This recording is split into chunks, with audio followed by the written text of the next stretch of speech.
There are many people who go to the meetings regularly, and you can find out about them on the website www.theopensecret.com.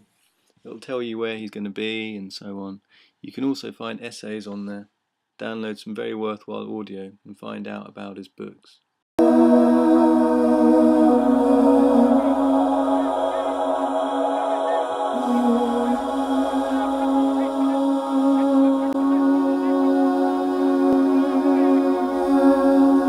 People prefer to be taught by a teacher of enlightenment about how they can develop themselves, how they can purify themselves. Because somewhere, they recognise that they can go on still existing.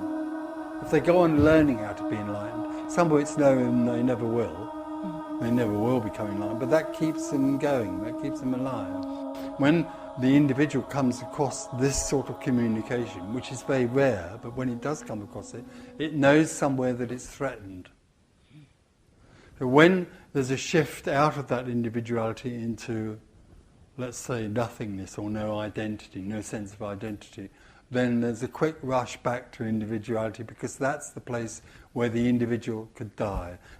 What we're sharing here tonight is about death. It's about the end of individuality. You're not going to get anything here.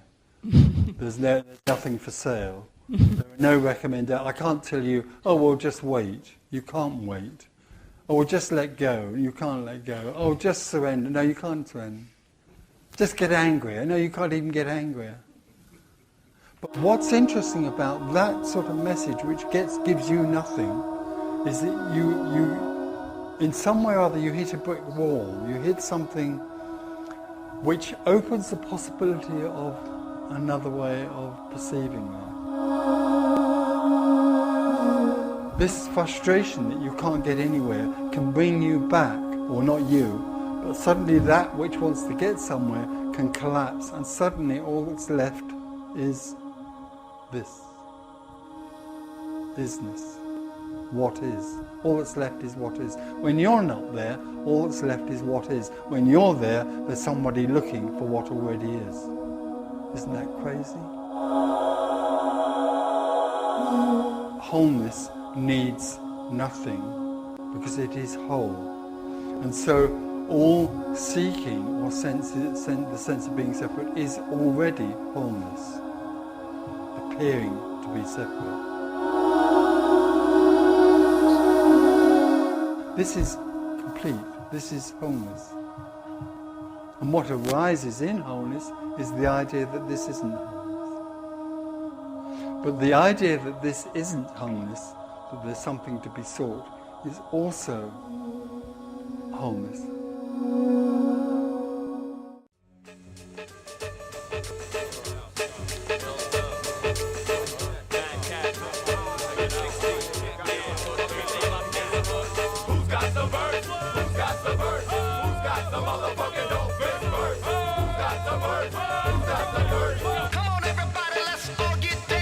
Wholeness isn't out there someone waiting for you to become whole, because there isn't anyone here that isn't whole. No one can help you because there's no help needed, because there's nowhere to go. There's a term for people who teach self-inquiry and so on, and they come under the heading of those people that teach the direct approach. What is it that's going to approach, and what is it going to approach? Directly you teach the direct approach, you're telling people that they're already separate. But there is a person who's separate. And then you're teaching them how to approach that which already is.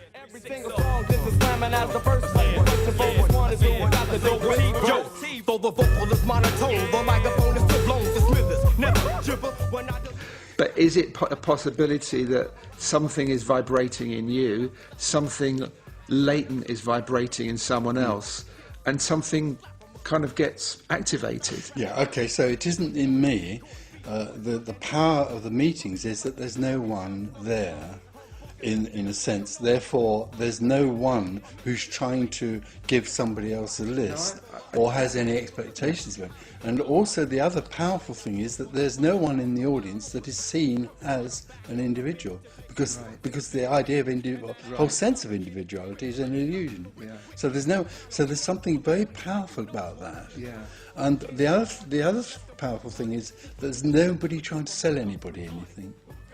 And it's amazing the effect that has on people, because the audience, a lot of the audience who are sensitive to this, know that this isn't something that's trying to be sold, or it's not. Nobody's trying to make somebody else believe anything. And what happens is not mind, but what happens is boundlessness. Boundlessness. So is the contracted energy of individuality, which is totally embodied, it's not just an idea or a thought or a belief. Individuality and separation is a totally embodied feeling of being restricted. People walk into the room and there's a sense of whom.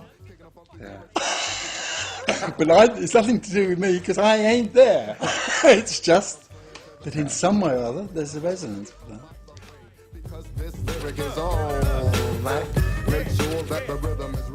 In a sense, everything is new, everything is boundless already.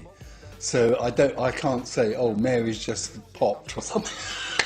But it just is what happens. There's huge inspiration in the room often. You can sense a feeling of wow. And new people that come either walk out and hate it, because I'm telling them that they had no free will, or I'm suggesting they have no. Yeah.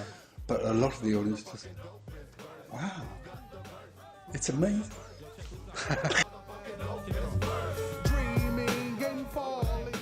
But the interesting thing is, with the residentials and so on, is that quite often that explosion takes place afterwards. So they get back to their normal environment and something happens, yeah.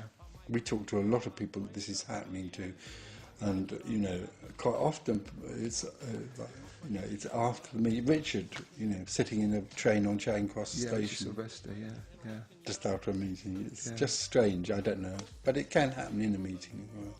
And the other thing that does happen in a meeting is a lot of laughter. Huge amount of laughter. Yeah. About how strange this is now. People laugh at themselves chasing around for years, meditating and opening their chakras and forgiving their mother. It's sort of suddenly the funny side of that is.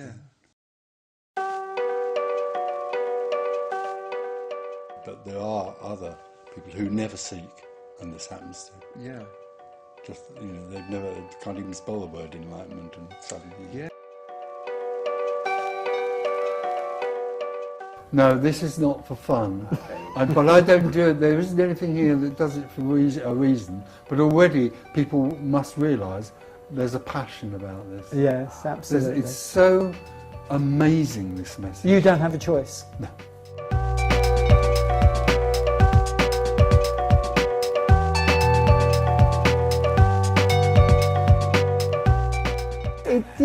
It's great. Contagious. It's contagious. It's like measles, I suppose. Like in Amsterdam, I'm known as the Terminator. Luckily, there's no. Because in a sense, it's like there's an energy that goes out that dissipates the whole sense of having an identity. So there's something very threatening about that, losing control and all that.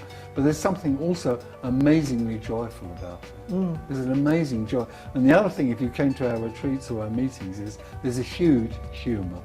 Wonderful. There's an amazing humour that comes out of this. A joy. Yeah.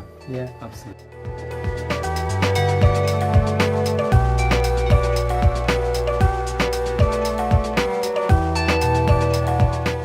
I do think we feel that people need to come to this quite regularly. So we seem to work in Europe and in England, and that's what, Germany and France? Oh yeah, Amsterdam, Dublin. It's all on my website. All the retreats. Okay. We do residentials and everything. And what's the website again? I know it's called theopensecret.com. Theopensecret.com. And it's got some good essays in there. And what's your latest book again? Oh, the most recent book, I'm not into books actually, nothing being everything. But the best way to hear this is on CDs. And you can now download CDs on the website. And are they CDs? They're much more. Talking? Yeah, well, it's meetings. It's meetings. And it's very alive and juicy. And most people say they get far more energy out of that than ever reading a book. Spontaneous. Yeah.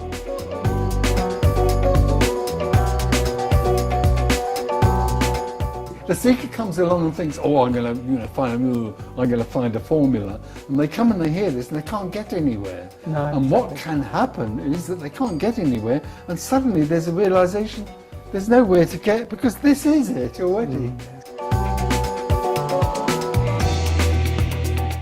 What's in the way of discovery of what's been lost is the individual who believes and feels that everything is lost. And so there can only be a continual seeking. The irony of all of that is that what is sought is love, absolute love. But the individual can't know absolute love because the individual feels separate from absolute love. At the death or the end of individuality, which is just a dream, when that dream collapses, then there is only love, and it's realized by no one, I'm afraid. It's realized that actually always there was only love, and that love is unconditional. But that love also includes discomfort, pain and suffering. It's not a blissful, eternally blissful love. It's a love that is unconditional and embraces the whole of life, which was there always, so was never lost. All of life has never been lost, but the seeker is looking for that, and all the time the seeker is looking for it, it can't be realized. All of this is about, and that is that it's about a love affair. It's about a love, an absolute love, that seems to have been lost. And in the end, it's about the absolute wonder and simplicity of the fact that that love, that absolute love, is speaking to us in every moment, throughout the body, throughout all the senses, throughout everything that happens, including thinking and feeling. The essence of what is happening to everyone that's listening to these words right now, the essence of what's happening is absolute love. So we are being constantly called by the lover in every part of our lives, in every moment of our lives. And all the time we go on looking elsewhere from what is, then we can't hear that song. But that song is constant. That's the message.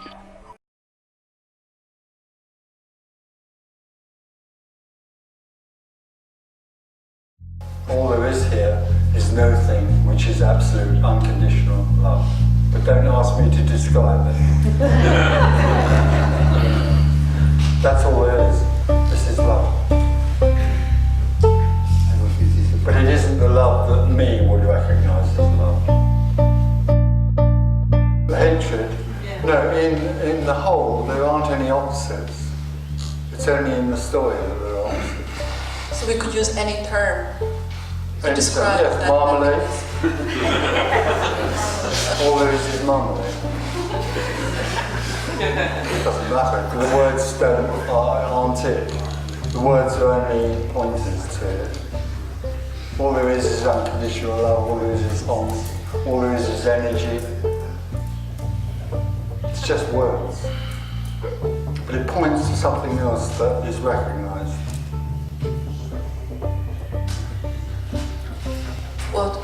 What is, all there is what is and isn't.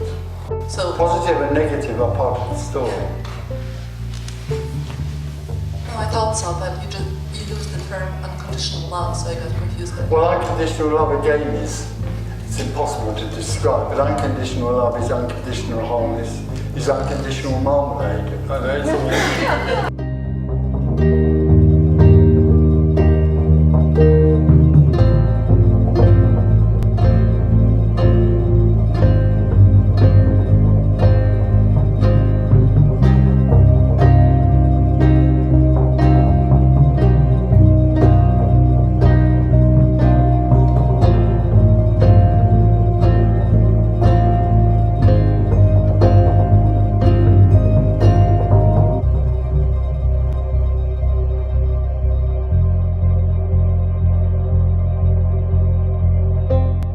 If people want to talk about this, on my website there's a phone number and they can ring me and talk about it. There's nothing to stop them doing that.